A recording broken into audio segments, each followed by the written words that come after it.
I still think it goes back to not having love for yourself, not having that self-esteem and that self-respect. So how do we turn this thing around?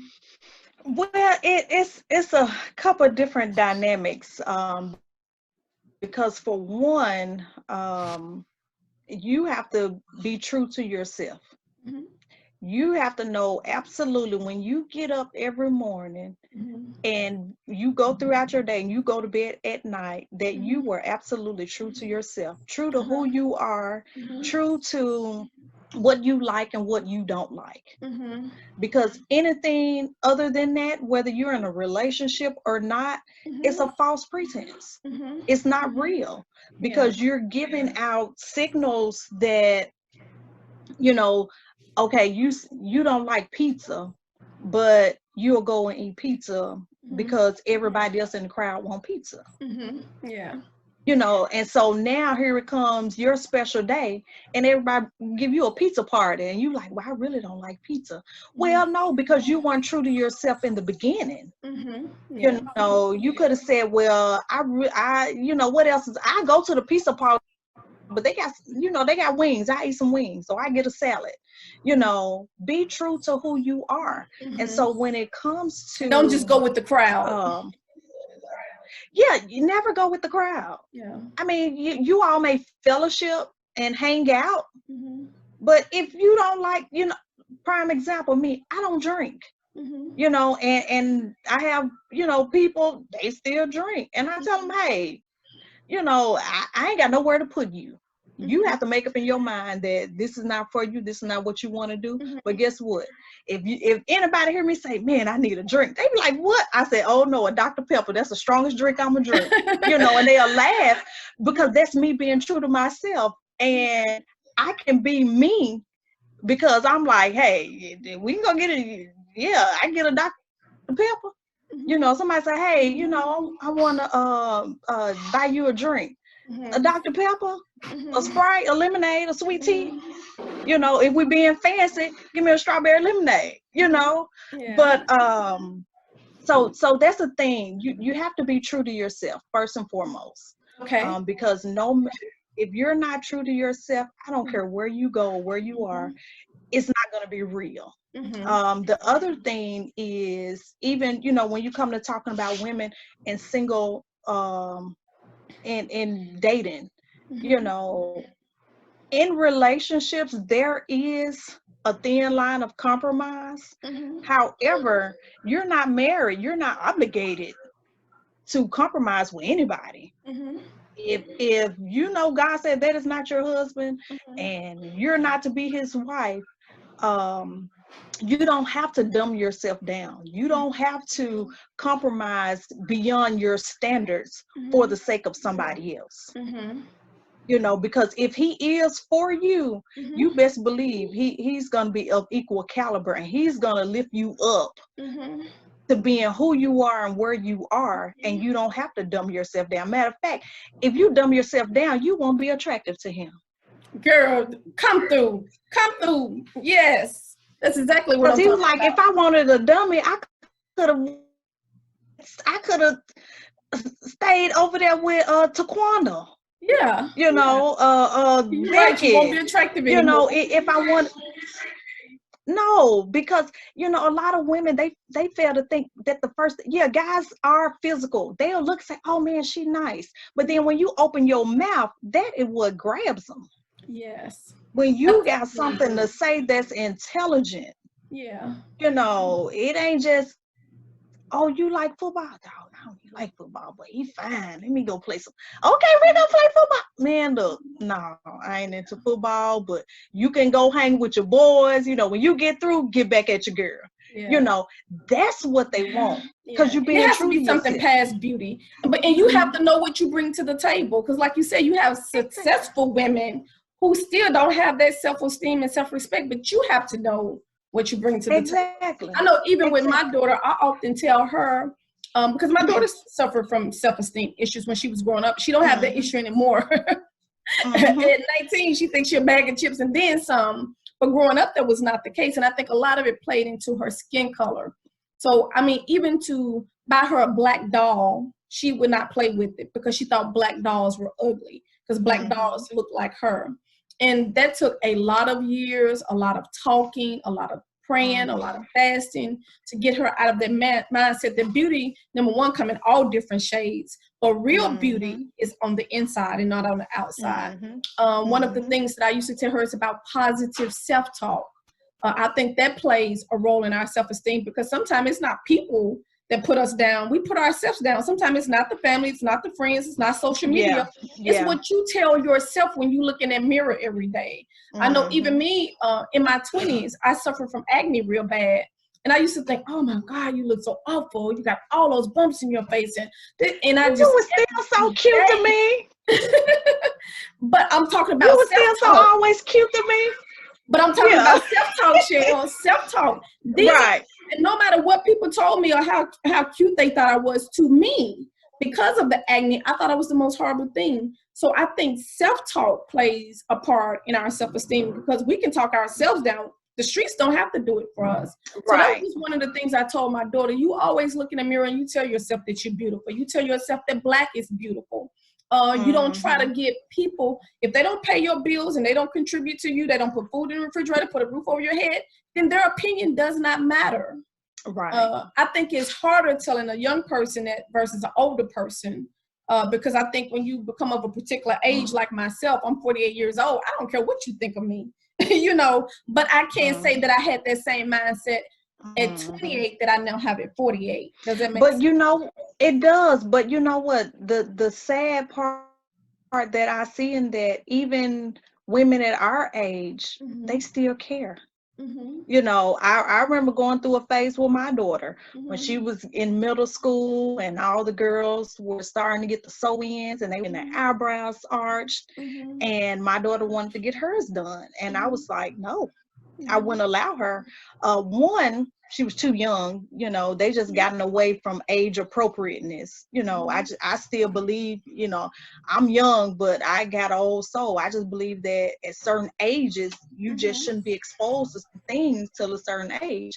But she was in middle school and all the girls was getting, you know, and my daughter is artsy. So she like colors, she like glitter, you know, bedazzled. So I know that is what she gravitated, you know, the purple hair, the red hair, you know, that is what she loved. When she was a baby and she see older women that had the pretty blazers on with all the different colors, she's like, oh, mom, she's so pretty. Can I give her $1? You know, I'm like, no, baby, keep your money. Just tell her she's pretty, you know. But when she got older, you know, up in middle school and towards high school, she wanted, all the other girls was doing other things to change their appearance. And I was like, no. I would say, until you appreciate how God made you, we're not doing anything. You know, because I knew if I started letting her alter her appearance, she would never appreciate the beauty that God had created her to be. Wow. It's funny that you said that. My son just told his daughter the same thing. She's 4 years old, and I can't remember if it was my daughter-in-law who bought her a lipstick, a lip gloss kit, or me. But you know, the little Barbie pretend makeup, whatever. And so she put that lip gloss on, and she said, now I look pretty. And my son looked, he was like, no, you was pretty before you put that lip gloss on. And so that him that she didn't feel that she was pretty until she put her little Barbie lip gloss on. Yeah. So. And yeah, and I mean, and I'm good that he took that, because now when she's not wearing, he can let her know, oh, you're so pretty today. Oh, look at your skin. Your skin's so pretty. And with that, that is how I deal with my daughter, you know, because she grew up, you know, a few years without her dad. So her uncles and everybody, you know, like, you're pretty, you're cute, you know, you don't need to do all that. And every time she wanted to do something different, you know, I said, no, now if it's your birthday, she danced, she was on a dance team. And so with dance teams, you know, they had costumes. So you can do the certain things because it's costume. That's not everyday wear. You know, it was her birthday. She wanted to get her nails painted. You can get your nails painted. We are not getting tips in middle school. Yeah. We are not getting nails, and we're not getting it done in high school. Now for prom, yeah, because special occasion, you know, sweet 16. I think we just did manicure and pedicure, you know. But again, that's just me. I just believe in age appropriateness for me and my house. Yeah. You know. Let me ask So you this. as she was, I'm finished. So as she was growing up, you know, even with her, she got natural pretty hair, natural curly hair. She wanted to do certain things. I'm like, no, no, no, no, no. I said, what you're trying to do to your hair, these other girls are putting stuff in their hair to get hair like yours. You know, you can wet your hair and your hair curly. You can flat iron or press it and your hair is straight because it was long, you know. And it wasn't up until maybe about 3 years after that that she realized, Mama, they keep talking about my hair. They keep saying, I said, yeah. I said, so then I saw she appreciated her own natural hair, her own natural face. You know, she appreciated who God made her. You know, but of course, that's where that I had to tell her, God made you like that. So you telling God he messed you up because you're trying to do something different. You know, so when you appreciate what God has given you and how he have made you, then now, I mean, we don't have issues. So then I was like, okay, now we can go get the eyebrows arched. Gotcha. Now you know, okay, you about to come out of high school. I'll let you get a sew in. It ain't stay forever, but on occasion we can do this. Exactly. Because and I just believe had I let her do that in middle school, she would be confused today. You know, she's 19, out of high school, you know, in college, and she would be confused today at who she is had I not held on to that standard. Had you not been the frontliner that you were. Exactly. Yeah. Exactly. All about that front line, baby. Yes, ma'am. Let me ask you this, Betina, because another thing that I see, and it could or could not play a role in self-esteem and self-respect and self-love, but I know these women, we hate to tell each other we're beautiful. Oh, girl, you look good. That's a nice dress. Your hair looks cute. Your makeup on fleek. Why is that? You know what? It can be for so many different reasons. One, it could be envy, jealousy and envy. Envious because they're not looking the way that another lady is looking. I mean, a lot of it is self. I mean, if you're confident in yourself, it won't bother you to compliment somebody else. Exactly. Yeah. You know, that's a thing where it all go back to self, where you are, who you are. You know, I remember in some of my younger days, you know, even if I saw something that somebody was cute, you know, I'm like, you know, she cute today, you know. but that was just the attitude that we had. It really, you know, and then a lot of it too is personality.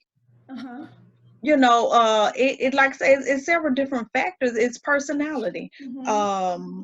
You know, women have personality. That was so true. If you have that confidence in yourself, it's okay to say, girl, you on fleek today. Girl, you are cute today. You are the bomb today. It's okay to uplift and encourage another sister, because you don't know what that one compliment may do. Just telling somebody that they look good, it may just put a smile on their face. You just never know how it may uplift their spirits. And this is real talk. I was in church probably 4 or 5 years ago, and it was a member contemplating suicide. But when she came to church, when I tell you the girl was on fleek, she was on fleek. So I told her, I came up to her, and I was like, girl, you look so, you know, and I'm just complimenting her. And she just, it went from a frown to a smile. And the more I talked, the bigger her smile got. So we went on throughout the church service. And then after church service, she came up to me and she said, Sister Felicia, she said, God sent you here today for a reason. She said, you didn't know when I walked through those doors, I was contemplating suicide. And when you begin to compliment me and just keep talking and talking, you know, it just uplifted my spirits. And she went on and we had another conversation. But you never know what just a compliment would do to somebody. You know, not everybody's on the brink of suicide, but sometimes people are just having a bad day. Sometimes people just need a kind word. You know, with so much that's going on in the world, sometimes people just need to hear. You know what? You're exactly right. I look at it as it costs nothing to speak. Absolutely nothing. You know, because I tell my kids all the time, they come in, it costs nothing to speak. If somebody, like I tell my daughter, if somebody give you a compliment, it says it's nothing to say thank you. You ain't look anybody beside, oh, why did they say that? Why did no, just because somebody gave you a compliment don't mean they want you. You know, and that's of the opposite sex, well, these days. But you know, and with that, even when it comes to women, I don't know why or where it came from that we have to compete. Because 9 times out of 10, I'm yeah, you did say I do a lot of things. So I go to the prison, I minister in the prisons. And in talking to the women, you find that a lot of them, or like the ones that was in my group, I ain't gonna say a lot of them because I only had a group of ladies. They were, the environment they were in taught them to compete against one another. You know, that it's the prettiest one that gets the attention or the money, or the prettiest one. You know, even back in the day, you know, just growing up, it was like you didn't have to be smart, you had to be cute at the corner office. You know, and so with that, part of society has, you know, put that out there that, and this not just among Black women, this is among just people in general. Oh, absolutely. You know, because even men deals with that at times. You know, where it's just people, where just something about, it's an issue if you give somebody a compliment. You know, that it's gonna cost you something to give somebody a compliment. And really being able to compliment someone, it just shows your freedom.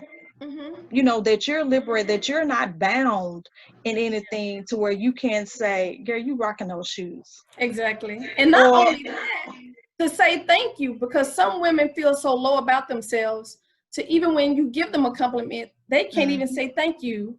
You may say, girl, you know look so what? good. No, I don't. Girl, your hair look good. Yeah. Girl, your makeup look good. Right. And you know what?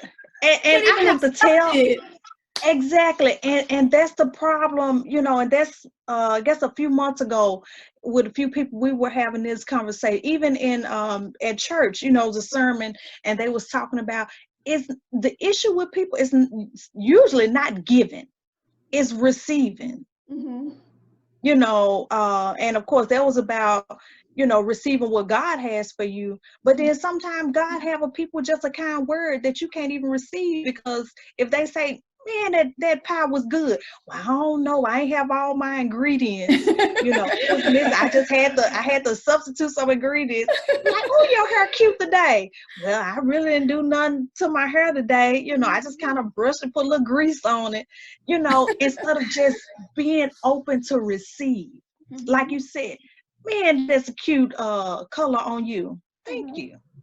You know, be like, oh, this, you know, but we have not been taught to receive. Wow, that's powerful. It's not in the giving, it's not in the receiving.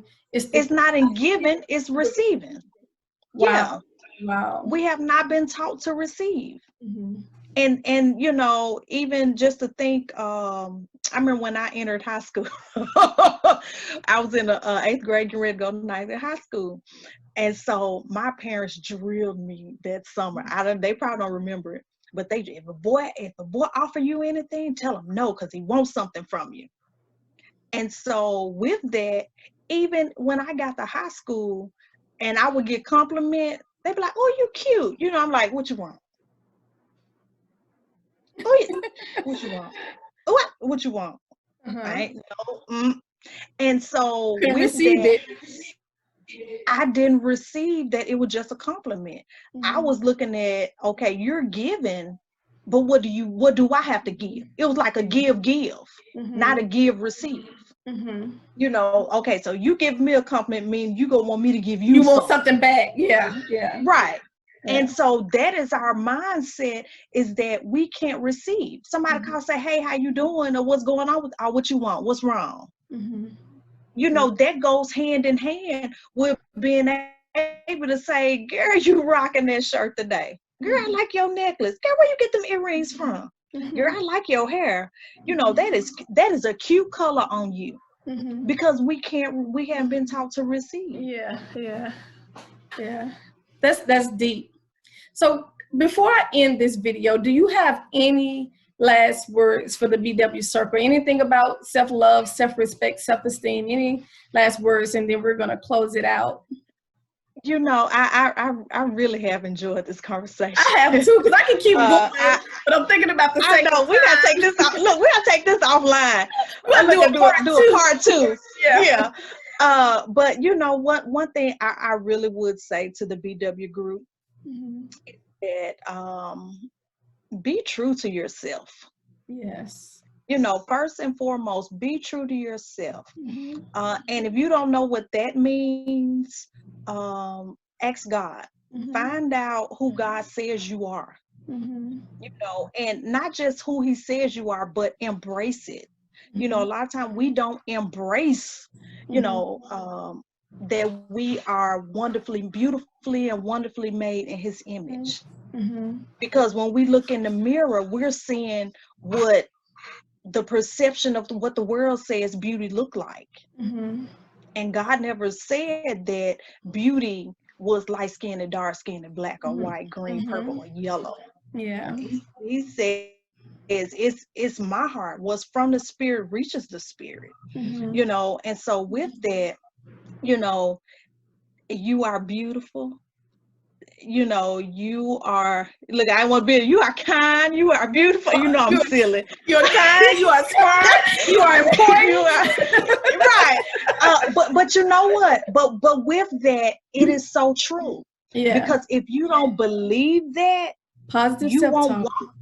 If you don't believe that, you won't walk in it. Yes. You know, even though you may I guarantee everybody have that person. If they tell them, girl, you cute, you be like, yeah, I know it. You just found out. I just believe everybody got that one or two persons that they do that to. Oh, you fine. Oh, you just, I know it. Walk in that at all times. Yes.